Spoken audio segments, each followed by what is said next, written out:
Hola, ¿qué tal? Bienvenidos una semana más a Una Rosa y un Libro. Yo soy Rosa. Esta semana estaba pensando hablaros del debate sobre si clásicos sí o clásicos no. Y es verdad que sí que he estado un poquito investigando por ahí. Bueno, he estado pensando yo misma con mis maravillosos apuntes posibles motivos que a mí se me ocurren o que yo creo que piensan otras cosas de otras personas de por qué no les gustan los clásicos o por qué sí los clásicos son buenos. Por cierto, hay un libro que se llama ¿Por qué leer a los clásicos de Italo Calvino? Que no lo he leído, pero me gustaría leerlo. Y él tiene una definición de clásico que me ha parecido preciosa, que es un clásico es un libro que nunca termina de decir lo que tiene que decir.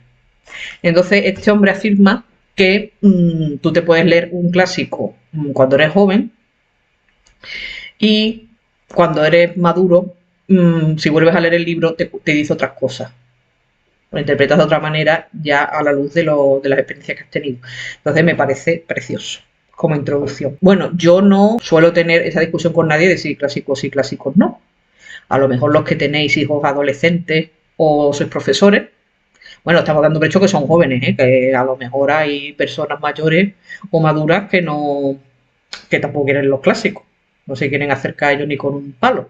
Tengo que decir que yo no soy tan radical como para pensar que por narices hay que leer clásico. Tampoco entiendo a los que no quieren leer clásico, pero bueno, lo respeto. Porque claro, la idea que tienen algunos de lo que es un clásico, tengo una lista de posibles contras que me imagino que dice la gente. Porque bueno, yo, aunque me decanto muy a favor de los clásicos, pero también les veo los posibles inconvenientes que le pueden ver a otras personas. Por ejemplo, vamos a empezar por los inconvenientes, porque a veces son muy lentos, un ritmo lento. Sobre todo ahora las personas jóvenes, pues con esto de los vídeos de TikTok, todo es muy rápido, las imágenes, toda la información se sucede de forma muy rápida, están acostumbrados a estímulos rápidos, no a cosas así lentas y pausadas. Yo lo entiendo. O sea, yo entiendo que un libro súper lento, donde no pasa absolutamente nada, para algunas personas puede ser bastante desesperante. Y no solo para los jóvenes. Que, a ver, yo quiero aclarar que yo no tengo prejuicio contra los jóvenes. De hecho, yo cada vez que alguien dice, es que los jóvenes lo leen, les digo, mira, mentira, porque si tú vas a una librería hay 8.000 millones de libros de literatura juvenil. Y yo todas las veces que he ido a la Feria del Libro de Madrid, o de Sevilla, donde sea, veo muchísimos jóvenes, cosa que me encanta. Y además veo colas larguísimas de adolescentes y jóvenes esperando para que les firmen un libro. O sea que yo, me parece maravilloso. Pero, bueno, a lo mejor en mi generación, también cuando éramos jóvenes, pues a lo mejor también había alguno que dice, ay, no me gustan los clásicos. Y puede que sea, entre otras cosas, porque son lentos. Pero bueno, hay clásicos que no son tan lentos y hay clásicos que son modernos, por ejemplo, Crónica de una muerte anunciada. Yo siempre diré que si quieres que tus alumnos de secundaria lean a García Márquez, hombre, pues que lean Crónica de una muerte anunciada. Mejor que Cien años de soledad. Mira que me encantó Cien años de soledad, pero lo leí con 14 años y ostras, a mí porque me gusta mucho leer, pero si tú coges a un adolescente a que no le gusta leer y le haces leer Cien años de soledad, es posible que le coja manía a los libros de por vida. Entonces, no es mala idea, por ejemplo, que lean Crónica de una muerte anunciada, que tiene un ritmo muy cinematográfico y bastante ágil. Otro contra que me imagino que la gente tendría es que no te sientes identificado con las historias. Porque claro, tú lees ahora una novela del siglo XVII, que si el honor, que si el que dirán, las clases sociales, la diferencia entre clases sociales, y te parece una estupidez. Porque ahora, por suerte, no suele ocurrir eso. Entonces dices tú, es que no entiendo qué problema hay aquí, ¿sabes? Eso lo puedo entender, porque es que hay veces que nos cuesta conectar con problemas del pasado. Aunque yo soy súper fan de Jane Austen, como ya lo sabéis, por activa y por pasiva. Y claro, bueno, hay que situarse en la época, o sea, saber por qué dan tanta importancia a ciertas cosas. Por ejemplo, muy gracioso que la novela de esa época O sea, te dice que, por ejemplo, una mujer no podía escribirle a un hombre que no fuera de su familia si no estaban comprometidos. O sea, eso era un escándalo. Y tampoco estaba bien visto a lo mejor que se llamaran por el nombre de pila. A no ser que fuera, yo que sé, un amigo de la familia de muchísima, muchísima confianza. Pero, por ejemplo, Emma, de Jane Austen, a Knightley lo llamaba Knightley. No lo llamaba George. Lo llamaba George. Fíjate, es que claro, no lo dicen casi todo el libro. En fin, que hay cosas que a lo mejor, si no conoces cómo era la forma de vida antigua, dice, ¿y esto por qué era un problema, no? Es absurdo, pero bueno, es que en realidad eso está muy bien porque entiende otras formas de ver la vida, no solo la actual. Algo conectado con esto es que a veces te puede chirriar el machismo, el racismo o el clasismo de las obras clásicas. Hubo una famosa polémica sobre el libro Huckleberry Finn de Tom Sawyer, digo, de Mark Twain, porque usaba esa palabra despectiva para referirse a las personas negras, una palabra que empieza por N. Es que además esa palabra está tan mal vista que ellos lo llaman la palabra N. O sea, no pueden decir la palabra porque como la digan a lo mejor en vídeos o lo que sea, se la censuran del tirón. Es una palabra, es un término despectivo que no tiene, por ejemplo, un sentido despectivo que no tiene, por ejemplo, la palabra black. Pero ya incluso ahora con lo políticamente correcto está mal visto decir black, pero bueno, black es una cosa objetiva, no es mala. Vamos. Claro, si no se dice insultando, lógicamente. Total, que me enrollo, que querían sacar una edición de Huckleberry Finn donde esa palabra se borrara. Entonces digo yo, vamos a ver, luego yo lo dice mucha gente, es que si adaptas todas las obras clásicas a la actualidad, ¿cómo vas a ver cómo hemos evolucionado? Yo creo que está muy bien leer esos libros y que nos choque, igual que lo que Víctor se llevó, que habla de la esclavitud y eso, está bien leer esos libros y que nos choque, porque así te das cuenta de que hemos avanzado. Cuando lees algo muy misógino o algo muy clasista, dices, uy, qué mal, ¿no? Y te chirría muchísimo. O comentarios antisemitas en libros de Agatha Christie, que a veces te queda y dices, ostras, vaya comentario antisemita de mierda. Pues mira, lo lees y dices, es bueno que me escandalice, señal de que hemos avanzado. Eso puede ser también algo que chirríe. Por eso no me gusta que en las adaptaciones modernas de Jane Austen o de lo que sea cambien cosas solo por la corrección política. Me parece bien. El siguiente, lenguaje farragoso. Ostras, es que algunos clásicos, pues claro, tienen un lenguaje un poquito farragoso porque ahora mejor, o sea, es que no hace falta leer el clásico del siglo XVI. Es que aunque leas un libro escrito hace 100 años, se nota muchísimo cómo cambia el lenguaje. O sea, pero vamos, no hay que irse a los libros. Tú te lees un periódico de hace 100 años o 60 y cómo ha cambiado el lenguaje, que ha cambiado muchísimo. Antes era como más florido, se utilizan palabras más cultas, lo cual me hace pensar que por desgracia está bajando el nivel de léxico y de vocabulario de la gente. ¿Vale? Me parece muy bien que se haga accesible el lenguaje a todo el mundo, pero bueno, tampoco por eso hay que bajar el nivel, hay que ser correcto. Pero entiendo perfectamente que alguien le eche para atrás ese lenguaje demasiado pomposo, demasiado florido, que hay veces que ni entiendes lo que estás leyendo. Yo lo comparto también, o sea, eso lo entiendo perfectamente.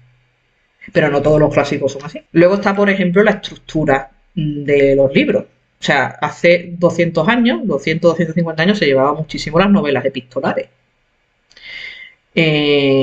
Bueno, alguna moderna he leído también que a lo mejor en vez de novelas epistolares son a base de emails o salen WhatsApp o salen tweets. Que bueno, nos guste o no, a mí me gusta, yo uso Twitter, pero a veces pienso, me voy a poner en plan vieja regañona, que a veces se abusa demasiado de hablar de las redes sociales en las canciones y en los libros y en las series, las películas, ¿vale? Se usa mucho, pero tampoco tiene que estar tan presente todo el tiempo. O sea, se puede escribir un libro de interacciones entre personas, tiene que estar constantemente poniendo mensajitos de WhatsApp. Bueno, ahora vendrían los pros. Si a alguien se le ocurre algún contra más, que me lo diga, Pues mi hijo dice que no le gusta por esto, o mi vecino dice que no le gustan los clásicos por esto. Pues mira, se puede hacer un debate ahí chulo. Los pros, también según mi modesta opinión. Los pros es que además yo lo pensé y además lo he leído por ahí buscando por internet, digo a ver si hay alguien que me ilumine y que también vea las ventajas y los inconvenientes de los clásicos. Es que los clásicos, igual que en el cine, son buenísimos porque son los que han quedado, los que han traspasado el filtro del tiempo. O sea, no os quepa duda de que hace 100 años o 200 años había libros que eran una porquería. También es verdad que ahora publica cualquiera. Quiero decir, que hace a lo mejor 500 600 años publicar era bastante más complicado que ahora. Bueno, hace 600, bueno, que digo, hace 600 años había imprenta. Bueno, vosotros me entendéis. Mm, bueno, antes la imprenta se publicaba también, evidentemente. Lo que quiero decir es que no publicaba cualquiera. Tenía que ser de muy buena calidad para la época y además tendría que tener un patrocinador, un mecena o dinero para poder publicarlo. Porque si no, claro, los libros eran algo muy, muy escaso. Entonces, ¿qué pasa? Que, claro, los clásicos nos parecen maravillosísimos porque nos hemos quitado la morralla de encima. Por desgracia, que es una cosa que siempre me duele muchísimo, es que se han perdido por el camino muchos libros. Por ejemplo, en la biblioteca de Alejandría que ardió, pues se han perdido un montón de obras. Y como entonces se copiaba todo a mano, pues si no había alguna copia por ahí en otro sitio, pues lo tenías crudo. Eso ya no se recuperaba. Y además, claro, pues imagínate, unos pergaminos o unos papiros, eso si no se perdía por un incendio, se desmoronaba, porque al fin y al cabo el papiro es una cosa orgánica. El pergamino también, porque el pergamino es piel de ternera. De ternera, ¿no? Sí, creo. Bueno, eso es la vitela. Bueno, sí, de piel de animal, vamos. Resumiendo. Entonces, y con las películas pasa igual. Porque la gente dice, claro, es que como los clásicos ya no se hacen. Digo, ojo, cuidado. Si tú lees sobre cine clásico, o sea, las primeras películas de cine era un hombre persiguiendo a otro, pegándole un guantazo, o un hombre mojándose con una manguera. O sea, eran unas cosas muy básicas. Cuando se hacían las películas estas mudas en 1900. No había medios para hacer películas largas y eso porque, entre otras cosas, no había cine sonoro y no podía haber mucho diálogo. Había unos intertítulos ahí de vez en cuando para que supiera de qué iba la cosa, pero poco más. Y luego cuando ya el cine se convirtió en una industria, de verdad, se hacían películas, pero como churros en las dos acepciones. O sea, con mucha abundancia, mucha cantidad y algunas eran churros. De hecho, bueno, esos actores que nos gustan tanto, que si Cary Grant, que si Gary Cooper, no sé cuánto, ellos estaban contratados por los estudios y a veces hacían 3 o 4 o 5 películas al año. ¿Todas eran buenas? No. Seguramente era buena una de cada 5 que hacían. Y a lo mejor habían hecho 120 películas, pero solo el 20% eran buenas, las demás eran una chorrada. Es que además hay que tener en cuenta que o sea, el cine al principio no era una diversión intelectual, era una diversión como la Isla de las Tentaciones o el Sálvame. O sea, que era, además los intelectuales, les parecía que eso era una porquería de las clases bajas, ¿no? De muy poco mérito intelectual. Pero bueno, es que en realidad era algo para divertirse, como la gente en su casa no tenía tele, y incluso antes tampoco tenían radio, porque la radio se empezaba a popularizar, pues fíjate, yo qué sé, también según las zonas, pero las radios al principio costaban muchísimo dinero. Se compraban a plazo y costaban un ojo de la cara. No la tenía cualquiera en su casa. Incluso algunos creo, vamos, que esto es súper clásico también, que había gente que se iba a casa del vecino a escuchar la radio, por ejemplo. Y después a ver la televisión, los que no tienen televisión, para ver un partido, una corrida de toro o lo que fuera. Entonces, pues, claro, un entretenimiento muy baratito era ir al cine. Y si querías ir al cine toda la semana, pues tenías que estar cambiando el programa continuamente. Se hacían muchísimas películas, seguramente muchas más que ahora. O sea, seguramente ese cine era como el Netflix de ahora. O sea, algo de entretenimiento, tú sabes tirar de verlo, ¿no? Te entretiene y no tiene mucha más trascendencia. ¿Que había cosas de calidad? Hombre, evidentemente. De hecho, hay clásicos del cine de los años 20, como Metrópolis, El gabinete del doctor Caligari, etcétera.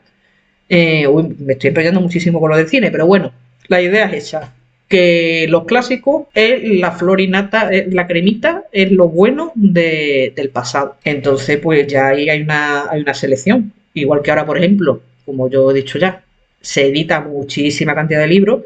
Dentro de 100 o 200 años, a lo mejor solo han pervivido la tercera parte o menos de lo que hoy está de moda. A lo mejor resulta que J.K. Rowling se convierte en una clásica, igual que Andersen, y a lo mejor, porque te diría yo, John Grisham se convierte en la nueva Agatha Christie. Pues bueno, no lo sabemos. Eso, los gustos también cambian, lo que es muy popular hoy puede ser una porquería dentro de 100 años o puede que se convierta en un clásico. Porque eso ha pasado con varias historias. En su momento se perciben de una manera y después de otra. Pues el rollo que estoy soltando. Otra ventaja, que conoces otras épocas. Yo además, ya lo he dicho hasta la náusea, yo he vuelto a releer una y otra vez las novelas de Jane Austen en una edición anotada. Y no puedo imaginar lo bien que viene eso. Es que te da un contexto sobre la época que de otra manera no tendría. Y es que parece que estás leyendo otra... No es que estés leyendo otra cosa, pero que tú lees Orgullo y Prejuicio así, sin nada, y bueno, muy bien. Pero es que cuando lees las anotaciones dices, ostras, claro, es que esto era por esto. Porque tú a veces no entiendes por qué pasan ciertas cosas, pero ciertas cosas son como son. Pero luego te lo explican y dices, ah. O te dicen, por ejemplo, pues mira, esto costaba no sé cuántas libras. Y luego en la anotación te decía, en esa época un obrero, bueno, un obrero no, entonces no había obrero fabriles, pero bueno, yo qué sé. Un abogado ganaba esto, uno te hace una idea más o menos del valor del dinero en la época, te cuenta curiosidades, a lo mejor lo de las herencias, ¿no? Que siempre todos los que leemos Jane Austen estamos siempre locos sin saber por qué hay mujeres que heredan, mujeres que no heredan, porque unas casas la hereda el hijo y en otros casos la hereda el vecino enfrente, esas cosas a veces no sabemos por qué. Y ahí te lo explican, entonces pues está muy bien. Y nuevamente está muy bien porque así entiendes mejor la forma de pensar de aquellas épocas.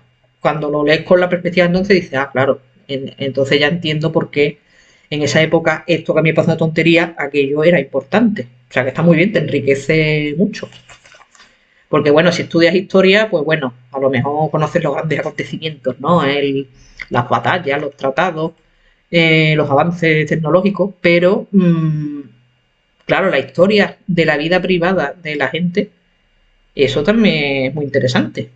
De hecho, cuando vas a un museo de estos antropológicos o el Museo de Artes y Costumbres, por ejemplo, de Sevilla, me gusta a mí mucho, porque ves cosas de siglos pasados y está súper chulo. A mí es que además eso de las antigüedades me llama mucho la atención mmm, cuando te explican para qué servían y si son auténticas, o sea, que de verdad la usó gente hace 200 años, para mí eso me encanta, es que me parece eh, muy, no sé, me emociona. Dice, ostras, esta cosa que tengo aquí delante la usó alguien hace 300 años. No sé, es como que, uff, ¿no? Qué guay. Así que por eso me gusta. A mí es que yo soy muy vintage. A mí ciertas cosas antiguas me generan muchísima curiosidad. Bueno, los clásicos normalmente han perdurado porque hay elementos que son universales y atemporales. O sea, cualquier persona de cualquier cultura lo puede entender y de cualquier tiempo. O sea, por ejemplo, vuelvo a Orgullo y Prejuicio, o bueno, en general novelas de Jane Austen. Es verdad que la parte esta de las convenciones sociales, de que si un hombre te hablaba 3 o 4 veces, ya te tenía que pedir matrimonio, porque si no, quedaba fatal. Esto ahora decimos, qué absurdo, ¿no? Pero, por ejemplo, lo de conocer a un chico que pareciera muy buenecito, muy tal, no sé cuánto, y que después resulta que era un sinvergüenza, y eso ha pasado en todas las épocas, en todos los lugares. Eso nos ha podido pasar a cualquiera, ahora en el siglo XXI. Entonces tú dices, ostras, vamos, de hecho, a mí, yo he leído cosas en Jane Austen que digo, esto me ha ocurrido a mí. O sea, que es que hay cosas que son, porque el ser humano siempre ha sido igual, en realidad. En lo esencial, el ser humano siempre ha sido igual. Así que, claro, esto lo leí y dice, sí, sí, es que esto a mí me ha pasado y lo entiendo perfectamente. Entonces, por eso me parece muy interesante los clásicos. Luego está el tema de Claro, parece que la gente que lee clásicos está siempre aleccionando a los que no les gustan los clásicos. Bueno, que lean lo que les dé la gana. Mm, Tampoco vas a obligar a nadie a que lean clásicos. Igual que hay gente que dice, mira, no me gustan las alcachofas. A mí, por ejemplo, las alcachofas son buenísimas y son sanísimas. Bueno, pero a mí no me gusta. ¿Qué pasa? En vez de una alcachofa prefiero comer, yo qué sé, judías verdes. Pues ya está. Es que las alcachofas son eso, muy buenas, te las vas a perder. Mira, ya las he probado y no me gustan, que me deje ella en paz. Pues todo es un poco así. No hay que obligar a la gente a que consuma clásicos. También le recomiendo a la gente pues, que le dé una oportunidad, oye, que a lo mejor resulta que luego dice, ostras, ¿y cómo ha estado esto aquí toda la vida? Y yo no me he atrevido. También os digo, ya lo habré dicho en alguna ocasión, que, hombre, vamos a ver, si quieres empezar con los clásicos, no empieces con En busca del tiempo perdido o Ulises de James Joyce, porque es que entonces ya es que te desanima totalmente. Pero, o los rusos. Por cierto, yo tengo un vídeo de 2021, creo, que se llama Piérdeles el miedo a los rusos. Es que la gente le tiene mucho miedo a los autores rusos. Dostoyevsky, Tolstoy, es que hasta los nombres parecen así como de plomo, ¿no? Pero, pero tiene, o sea, hay obras de autores rusos que son muy cortitas, muy ligeritas y están súper bien. Y luego, por ejemplo, claro, tú piensas, Don Quijote, pues qué susto leer Don Quijote, ¿no? Que es un libro muy gordo. Pues mira, te puedes leer Lazarillo de Tormes, que es súper entretenido. Yo me lo leí de pequeña en viñeta, en formato viñeta, y me encantó. Me lo leí 4, 5, 6 veces. Y cuando me mandaron leerlo en tercero de U con 17 años, me lo pasé estupendamente, me pareció súper divertido. Y además no noté que el lenguaje fuera especialmente complicado ni nada. Entonces, claro, también es cuestión de saber por dónde empezar los clásicos. Eso tiene, ya digo que tiene muchos riesgos, sobre todo entre los jóvenes, porque si tú le pones un ladrillo, que es un ladrillo, pues dices, uff, ya no quiero más clásicos. Pero bueno, si le animas así poquito a poco, empezando por lo entretenido y ya irte atreviendo con más, pues estupendo. Pero vamos, de todas formas ya digo, que cada uno lea lo que le dé la gana. Si no quiere leer, que no lea tampoco. A mí me encanta leer, pero yo no obligaría a nadie a leer, la verdad. Pero bueno, igual que a mí me dicen, ¿y tú cómo puedes beber Lambrusco habiendo Ribera del Duero? Pues bueno, fíjate, pues hace 6 o 7 años me encantaba el Lambrusco y hace poco compré uno y digo, esto es una porquería. Porque había probado otro que era mejor, claro, entonces, que era el Lambrusco, que era sí, de Rioja, arriba del Duero. Y dice, hombre, pues sí, la verdad. Tú pruebas esto y dices, esto está 100 veces más bueno y mejor calidad que lo otro. Pero bueno, siempre pongo los paralelismos con la comida. Si a ti te gusta comerte una hamburguesa, con queso está perfecto. Pero mira, mejor también puedes probar un solomillo de ternera, ¿sabes? Bueno, a lo mejor para los que seáis vegetarianos no es el mejor ejemplo, pero bueno, ya me entendéis. Se puede disfrutar, yo de hecho lo hago, un huevo frito con patata y el plato más sofisticado y más gourmet del mundo. Se puede disfrutar con todo. Yo misma lo digo, que yo me he leído un montón de libros de esto de novelitas, de crimen doméstico, de intriga doméstica, que son perfectamente olvidables de un día para otro. Y cada lectura tiene su momento. Ahora te apetece leerte un clásico y ahora te apetece leerte una trochería. Entretenida, sin más. Pues bueno, me parece perfecto. Ya está, no hay que criminalizar a nadie por sus lecturas. Que lean lo que quieran y ya está. También depende del momento que esté cada uno en su vida. Si una persona que está muy estresada o está triste, no tiene mucha energía para leer, pues bueno, a lo mejor lo que necesita es una lectura ligerita, agradable y que no se coma mucho el coco. Pues muy bien.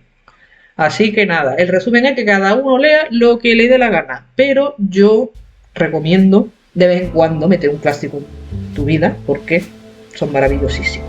Bueno, y hasta aquí la chapa de esta semana.